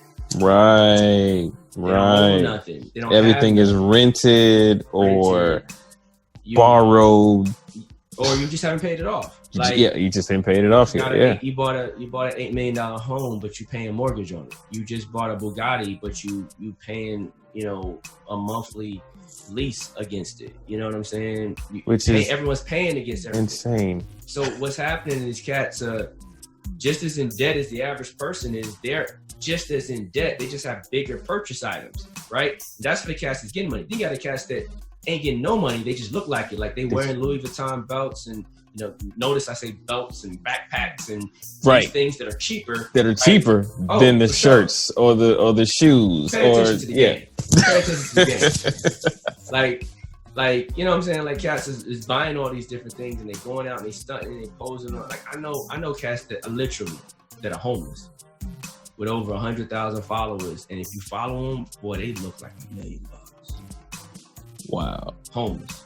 And so I think the narrative is so misconstrued that if young people really knew the truth of it, I just don't think there would be so many people trying. There's so many cats that are throwing away their lives chasing a fairy tale. And I think that's unfair, because there are people that love music, right? Right. This is what they're supposed to do. Right. And we all are convincing ourselves that we're that person, when truly we just haven't evaluated enough other options. And there's a lot of opportunity for young men to be successful quicker, make more money faster, with the same level, or honestly less. Less. It's less. It's so many different industries, man. But see, that's the thing though. But unfortunately, a lot of young men who want to be rappers, are disadvantaged to where they don't get that foundational support coming in the beginning. And so, and they found rap to be the way they decided to put their all into, because they got the fame and the attention that they desired. And they stood there in that space of comfortability, and no one ever pushed them to come out of that space to say, hey, you know, you can still do this, but you can fund this thing that you want to do with this over here. But they're so consumed by what everybody else is doing, what everybody else has done. And they're just like, no, this is the only way. There is no only, that takes too long. That's too much hard work. Like, but it's not. But it's actually the opposite. It's the opposite way around. I was working with one of the first organizations that I worked with, was working with an artist, and we were looking for an investor. And the investor was a young African-American guy, worked at IBM, was able to put 100 bands in the project, no problem. Wow. Tech sales guy, right? And I remember us, you know, scrambling, trying to find, you know, talking to D-Boys, talking to this, you know, whatever we had to do to try to get the money for the artists. And this dude came up, look, we're going to figure this out. We're going to use algorithms. We're going to learn the system. We're going to do this, that, and the third. Put 100 up, ran out the 100, going to put 50 more up, blah, blah, blah, like crazy, right? Right. And, you know, pull up, whip, on point, clothes, on point, like not even stunting, just like, you got to know what he got on type ish. You know what I'm saying? Right. Like, my brother's fly, mid 40s, got all the bread. Meanwhile, the crew that I'm running with, we had all the shows. We backstage at this. We at T-Pain's house kicking it. We doing it. You know what I'm saying? We kicking it with Tricky Stewart and da. We in the mix. You know what I'm saying? We on tour. We're this, we're that. But we gotta come to this guy. Right. To get money. To right. do the things that we wanted to do. Exactly. Bro, at some point in my life it clicked. What the fuck am I doing? And me and him kind of gravitated because I was, like I said, I was young at this time, and I was doing websites on the side to get money. And he's like, man, you know, there was a tech guy kind of seeing me young, whatever. And then fast forward years later, I ended up getting money with IBM doing tech shit. Exactly, you know exactly, and exactly. I recognized the game. Like, in order to be successful, I said it before, you need money, knowledge, network, right? Network, knowledge, money. Not like I got the knowledge. My network is pretty strong, and I know I can hire people with a bigger network than me because I know who they are. I just gotta go get this money. Get the money. Gotta get the money. Gotta get the money. And the money don't come from rap. No. It doesn't. I think it sums it up. Like, all right, but I'm still the same person that says, okay, this is how you protect your rights. This is how you handle your publishing. This is how you do this. I'm still the same person that just closed, you know, a deal yesterday for 20 bands, right? Just yesterday, right? Okay, whatever. Little projects coming in and out, whatever. Do little deals here and there. We got like 6 more in the pipeline right now, right? So I'm still doing these little deals and whatnot. So like, yeah, there's money in entertainment. I'm not saying there's no money here. But what I am saying is for cats that are betting their life and their future on this, that's not the way to go. You need to go get you a job and do this on this and do this on the side. Yeah, because you got to invest in this. You got to have the money to promote this. You got. This is not the industry that's going to give you what you want without you putting some skin in the game. And correct. If you don't believe in it, why am I going to believe in it? Why I believe in it? Yeah, you know what I mean. Why should I believe your why? You know what I mean? Why should I believe your why? If you believe it like you say you believe it, you go out there, work at McDonald's, save up 10 bands and come back and call me. Come back with 10 bands, let's talk. Like, because I know you're desperate, yeah. A lot of investors, because I've been called to do investor meetings for a lot of people. Like, hey, come do our investor meetings, sell our artists to the investor, blah, blah, blah, blah, bring the paperwork, this, that, and the third, da, da, da, da. Something that I've done many times. And there have been many conversations where the investors were like, well, what do you got in the game? How about I do a match? Whatever you put up, I'll match. And I've seen so many artists or so many companies, like management teams, whatever, and they just be like, oh, they just don't get our vision. They just, no. Like, they want to know how committed you are. Right. Like, what will you do? Will you go out there and flip burgers to make it work? Do you believe that much? It's real easy to say, nah, man, I'm just going to sleep on mom's couch because I'm grinding in my mind. Nah. Nah. Are you going to go out there and really put in work? Right. right? Whatever type of work. Go get a job on a construction site. And works always brings results. If there's no results coming in after that work, your work is dead because you're not doing anything. Correct. And then the thing about it is, here's the other flip. Cats that just get money from an investor have no freaking idea what they're doing because they hadn't been out there putting in work. They mess up the money they get.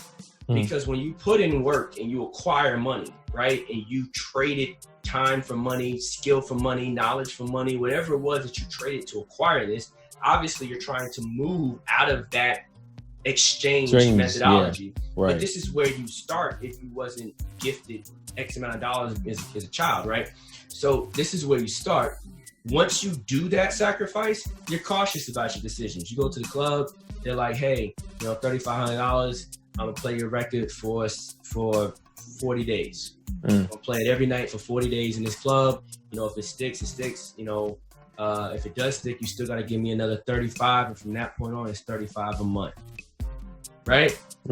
That's dope. And those old numbers, I'm pretty sure it's probably like 45, 65 or something like that. Most likely, yeah, right? It could be. So yeah, you're paying these numbers to really hot DJs in the city to get your record moving and doing what it needs to do. But here's the difference. The cat that had to work for that money, first off, is super scrutiny. He's scrutinizing the whole situation. How many times you gonna play it? When are you gonna do this? What I need to do? Blah, blah, blah. Guess what? That motherfucker is at the club every night. Sure they play the motherfucking record. Right? He's in there buying drinks, popping bottles, then the third, or whatever. If he can't afford that, he's just there. He's present. He's building a relationship with the DJ every single night. He's up there at the DJ booth. Hey man, what's your favorite drink? Oh, you like the Hennessy margarita? Like that's real story shit. We going fucking with the DJs all the time. One DJ loved Hennessy margaritas. I didn't know what the fuck that was. I was like, all right, go to the bar. Like, yo, can I get a Hennessy margarita? And I would bring this man Hennessy margaritas every night. You know what I'm saying? Like, yo, appreciate it. I already paid you to play the record, but I'm just showing love. Now I'm gonna kick it with you. This gives me an excuse to just hang out with you in the section. Now after the club, we're gonna talk and we're just gonna vibe out. We're gonna build a relationship. Now instead of playing that record for 40 days, you played the record for 60 days just because you rock with the boy. You know what I'm saying? Now when you play the record, you ain't just playing it randomly. You playing it in the mix in between like a hot ass record. You play some hot ass record, then you drop my shit. Everyone's already popping. Then you drop it. Now the energy is different when you drop it. Right. You'll pause it. Backspin that bitch. Drop that motherfucker again. You know what I'm saying? You rock with me. Only reason I'm that intense is because I got that money. Right. When you get that money from an investor, you're like, all right, bet. You take this. You're going to be playing in the clubs. All right, bet. I'm gonna stop by. I appreciate you, bro. Then I'm going to go do this play. Then I'm going to go do that play. Then I'm going to go do that play. Meanwhile, that 45, 65, whatever you paid to DJ, he's not moving the same way with your record, right? So there's a lack of appreciation when you don't have work ethic behind the actions that you do. A lot of the cats that win fucking grind, bro. Mm-hmm. I remember Lil Baby, dog. We was at South by Southwest, and there was this crazy looking motherfucker running around. Looked like a queue at a probate, bro. No shirt, no drawers, big giant diaper, wide, like 6 inches past his hip on both sides, like diaper. Like, what type of fucking shit is this? Gimmicky nigga walking down the street doing this shit. You know what I'm saying? Like whatever the fuck he was doing, rapping, had like a little speaker and shit, and just yelling in the middle of the fucking street, just looking crazy like a motherfucker. Who is this nigga? You know what I'm saying? Running up and down the street. I'm like, yo, this whoever this nigga is tripping. I don't know who the fuck this dude is. He's tripping. Bro, this had to be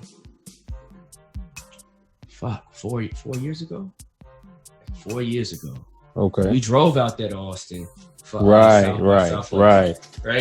And this dude's going hard. And I'll never forget the cat. I didn't know his name was the Baby at the time. I didn't know everyone, because people were saying, oh, he's the Baby. And I didn't know it was the Baby. He's the Baby. I'm like, yeah, I see he has a baby. Yeah, he's a baby. And I didn't even understand what the fuck they were doing, right? But the whole thing was he was marketing to his audience. His audience was like, yo, the Baby out there wilding, bro. And it's a gimmick. And he's a real street dude. You can tell he was aggressive as shit. Like he ain't like no lame with no diaper on. He just like some little stubby, short, aggressive, muscular dude running up down the block looking like he shit on himself. Right? Right. And I look back on that and go, look at this nigga's hustle. I remember this dude. What? 40,000 people in the street. Word. I remember this dude. Two things stuck out to me that weekend, outside of all the great shit we did. The baby and the fuck that XX Tentacion had fucking posters on every goddamn everything. You could go nowhere without seeing this kid's face. Wow. Like his street team was out there hard. Was hustling. Yeah. Hard. It was getting it. Crazy hard. I got that street team's number just because I was like, man, I ain't never seen him for this goddamn hard. Fucking y'all. And they knew what they pay y'all. Exactly. And they knew where the spots were. You know what I mean? They knew spots. Right. And they got out there early, and they would. And the craziest thing about it, I'm there like 5 days. Like people are putting posters up on top of his shit. You know what I'm saying? Posters on top of posters. They coming back out the next day, putting posters on top of their posters. Bro, it was crazy. Wow. That was crazy. Two things I remember from that South by Southwest experience was it's Triple X and you know he don't go by that, but XXX and rest in peace, and the baby, and both of those cats pop, and I remembered them prior to them pop. Right? It wasn't because they popped. I remember. The only other person I remember is some dude with an all gold outfit on, gold face paint, gold whatever. So somewhere in the future, some motherfucker come out calling himself Goldie as shit, whatever the fuck, and he's all gold. You saw it. I remember that dude too. But those are the people that stood out. Those are the people that stood out. Yeah. But I look at these artists and I go, man, you guys got to grind, man. You guys got to work. And I just think there's a lack of appreciation for work ethic and a misrepresentation of what this business is and what the game is. If you're not really passionate about this, if this is not really who you are, I just really think if your goal is money, there's other ways to get it. In the same way you research the music industry, the same way you're researching me, this is counterproductive. I'm telling you, hey, don't buy my shit. Don't, listen to me. Don't ingest my content, because I believe like, yo, bro, if you can go ingest, and maybe stockbroking is for you. Like, you like to gamble, you a person that likes to gamble, shoot, stockbroking might be, being a stockbroker or just playing with the stocks might be for you. It's a cat that I knew used to work in the office I used to work out of, used to do his job and do stocks at the same time, quit because he damn near hit a mill just sitting at his desk every day fucking with stock. You know what I'm saying? Like, if that's your shit, that's your shit. Like, you like to gamble, do that. If you're the person that's like, dog, put 5 on it, put 10 on it, yo, go figure that shit out. You know what I'm saying? When you look at guys that are real good talkers, if you're the dude that's moving more weight than everybody else, not even weight, just nickels and dimes. Like, if you the nickel and dime king, like everybody come to you, bro, you need to get into sales. That's where you need to be. You get commissions. You can go out here and sell multi-million-dollar products and get commissions. If you selling products like the stuff I was talking about earlier, where all these streaming platforms live, like Amazon and Google, they give you 3% commissions on fucking monthly bills. So you sell a company that's damn near doing $100,000 a month on a bill, you get 3% of that every fucking month. Go sell that. Go sell, right? It's just, there's skill sets that correlate to everything. And if you want to get money, you can get it so much faster. And these major companies aren't even looking for college degrees no more. You can go online, take a certificate, get a certificate, pay like $300 for a test, take the test, pass the test, you go get a job making 6 figures, anywhere from 60 to 120K for different certification. You can do that right now. You can do that before you finish high school. You want to get money, study for a test, take the test, go get a fucking job. Like, there's just so many ways to get money that I just don't think we're exposed to. Rap isn't the only way. I think rap, and not just rap, just music should be for people that are really passionate about connecting with others and creating lyrical content that changes the surface of the world and how we see things, and that want to be entertainers and dance and flip and fucking moonwalk and, and that are passionate about this shit. Right now we're too convoluted with cats that ain't really about this life, and you can really make money another way. That's just me 100. 100 for phase 6, man. Like, that's a great way to end this off, bro. I think it is too. You know what I mean? Like, I think that was a good one. Appreciate everybody, tuning in. Man, We back, baby. We back baby. Hey, man. And many more of these. You got to get this on the schedule. We got to figure out some interviews, man. So, hey, everyone that's watching this, if you made it all the way through to the end, we want to add some character to this. So please submit. We're going to figure out a way, a methodology, probably put it in the YouTube clips, a way for you to submit questions, concerns. I do want to get back to asking questions. I would love for you to leave voicemails so we can answer the voicemails, actually play your voice on the show. Maybe even have scenarios where we actually have a personal conversation, play the personal conversation on the show, and then maybe I add more value to that conversation afterward on the show. A lot of different things I like to do to add value to you all and continue this thing growing. A lot of friends of mine I probably want to talk to. Doing it this way on Zoom is super easy. I can just call them up, send them a link and say, hey, hop on. So I think there's going to be some value here. Let me know if this is something that you guys appreciate. If you made it all the way through, thank you, because this is like almost 2 hours at this point. So I appreciate you guys for your energy. I don't know everything, but I know a lot about a little, and a little bit about a lot. I'm always trying to give you guys everything that I got right here on Phase 6. Stay tuned, chasing greatness. We're out.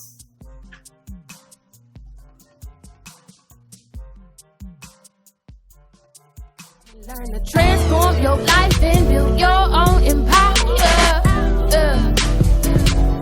With Sirr Love. Real talk, no chase. Yeah. Real talk, no chase. Yeah. Real talk, no chase. Yeah. Real talk, I said real talk. I said real talk, no chase. Yeah. Real talk, no chase. Yeah. Real talk, no chase. Yeah. Sirr Love.